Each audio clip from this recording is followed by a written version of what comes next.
काकू तू पण आलीस? अरे हो रे, मला घरी राहवलंच नाही.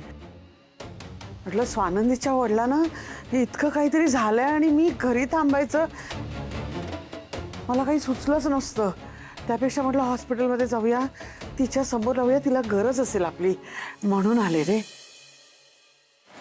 कसे आहेत ग बाळा ते? ते अजून शुद्धीवर नाही आल्यात. हे आजकालचं ऊन म्हणजे अगदी ना भयानक झालेलं आहे. मी तर आजकाल सतत ते टीव्हीवर काय हीट स्ट्रोकच्या बातम्याच ऐकत असते. त्यांना त्यामुळे चक्कर आली असणार.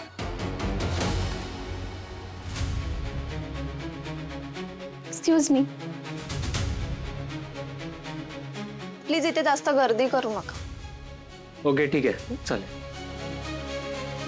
चला ये चल सुश.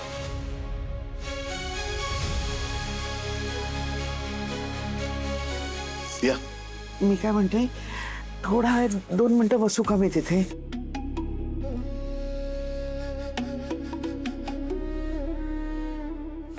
काय केलं तुम्ही?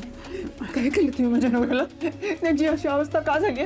तुम्हीच केलं ना सगळं. मी तुम्हाला एवढ्या इमानदारीमध्ये सगळं सांगितलं ना. तुम्हाला हे फळ दिलं तुम्ही माझ्या इमानदारीचं. तुम्ही असं केलं माझ्या नवऱ्याबरोबर का केलं? माझ्या नवऱ्याबरोबर असं का केलं? अहो मी का करीन असं? मी खरंच काही नाही केलं. अहो काय सांगावं, त्यांचं वय झालं, या वयात काय होईल काय नाही सांगता येत नाही. कधी काही वय बी झालेलं नाही. त्यांचे चांगले धडधाकट आहेत ते. हा काही बोलू नका. माझ्या नवऱ्याला जर काही झालं ना तर लक्षात ठेवा, मी तुमचं सगळं साम्राज्य आहे ना उद्ध्वस्त करून टाकेन. तुमचे सगळे खोटे रंग जगासमोर आणेन. सगळं खरेपणा आहे ना सगळं तुमच्याबद्दल खरं सगळे. प्रार्थना करा, प्रार्थना करा माझ्या नवऱ्यासाठी. आधी प्रार्थना करा. मला देवा हिचा नवरा लवकर बरा होऊ दे. प्रार्थना करा. हो हो हो बरे होतील ते. माझ्या नवऱ्याला काही झालं नाही नाही रडू नका रडू नका.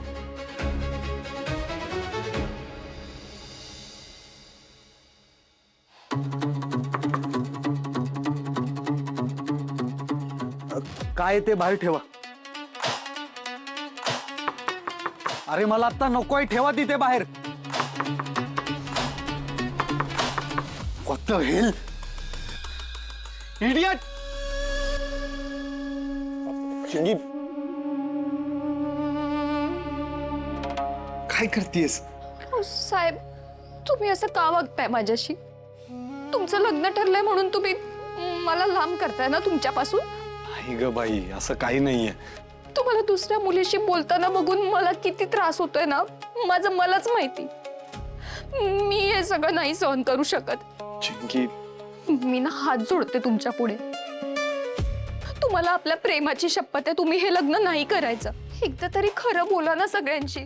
सांगा ना सगळ्यांना प्लीज. मी नाही जगू शकत तुमच्याशिवाय. मी कसं सांगू तुम्हाला? तुला काय वाटतं मला हे सगळं करताना मजा येते? सगळ्यात जास्त त्रास ना मला होतोय चिंगी, मला. पण काय करू, दादा आणि मॉम नाही ऐकणार आहेत माझं, नाही ऐकून घेणार ते. मला पण हे लग्न नाही करायचंय चिंगी. अंश, पण आपला एकमेकांवर प्रेम आहे ना. माझा तुमच्यावर खूप जीव आहे. तुमचा पण आहे ना माझ्यावर जीव? ऑफकोर्स आहे चिंगी. मी नाही जगू शकत तुझ्याशिवाय. पण काय करू मी? तुम्ही फक्त एवढंच करा, तुम्ही या लग्नाला नकार द्या. ते तर मी करणारच आहे चिंगी. तू काळजी करू नकोस.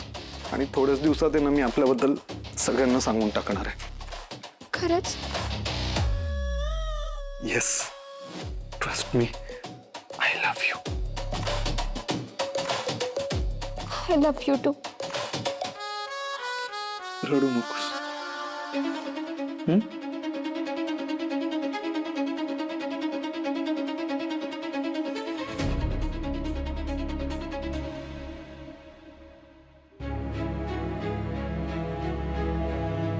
मिळाली औषधं? हो सर मिळाली मला औषधं. आई जरा मगाशी जास्तच घाबरली होती. स्वाभाविक आहे रोहन. अशा वेळेस लोकांचे इमोशन्स हँडल करणं ही सगळ्यात अवघड गोष्ट आहे.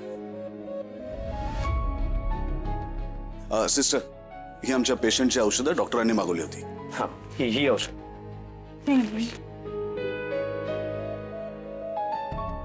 स्वानंदी मॅडम, रात्र खूप झाले. तुम्ही सुष्मिता आणि आईना घेऊन घरी जा. मी थांबतो इथे.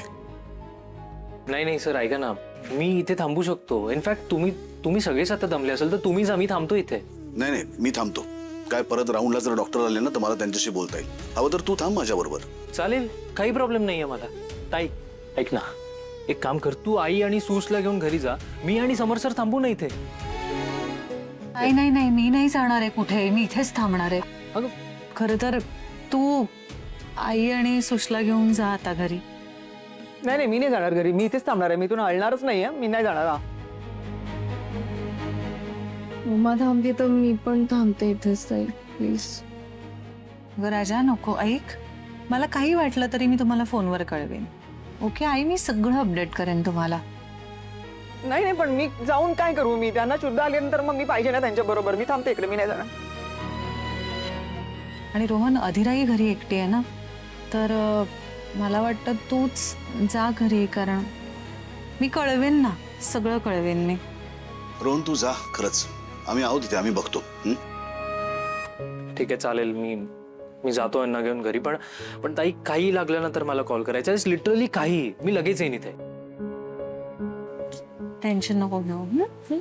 चल. नक्की तू मला कळवशील ना? हो हो, चल चल चल. अगं आहे ताई, आहे, ये. काळजी नको घेऊस, बाबा येतील घरी. तू बघ मग शुद्धीवर आल्या बरोबर. हो, मी फोन करते. येस. तर बघा. ताई, हो, मी करतो कॉल तुला. काळजी घे. नीट ने. हो हो हो.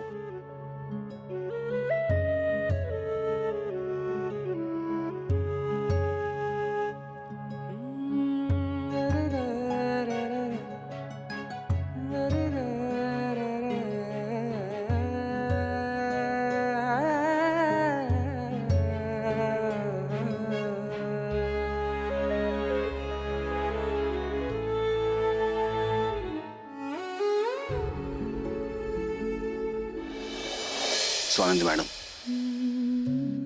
प्लीज रडू नका. मला माहिती आहे हे म्हणणं खूप सोपं आहे, पण पॉझिटिव्ह विचार करा प्लीज. बाबा लवकर शुद्धीवरती येणार आहेत आणि स्वतःच्या पायावर चालत घरी येणार आहेत. खूप भीती वाटते मला. बाबांची तब्येत हल्ली खूप वेळा बरी नसते. इतकी वर्ष आमच्यासाठी कष्ट करत राहिले बाबा, आणि स्वतःकडे त्यांनी दुर्लक्ष केलं आणि आम्हालाही नाही लक्षात आलं.